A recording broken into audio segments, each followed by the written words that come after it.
क्या हजरत अली किसी ऐसे खलीफा के साथ कंप्रोमाइज कर सकते थे जिसने उनकी बीवी को कत्ल किया हुआ था, और उससे बढ़ के उस खलीफा को अपनी बेटी दे दे, उसी बीवी की बेटी उम्मे कुलसूम जिसकी मां को बकौल इनके हजरत उमर ने कत्ल किया था, वो कैसे अकद में देंगे? और ये शिया भी मानते हैं कि उम्मे कुलसूम अकद में दी हुई थी, वो मानते हैं।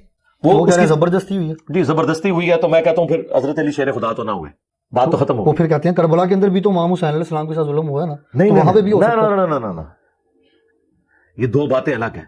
हजरत अली अलैहिस्सलाम शेर खुदा, ठीक है, बिल्कुल खुश होते हैं।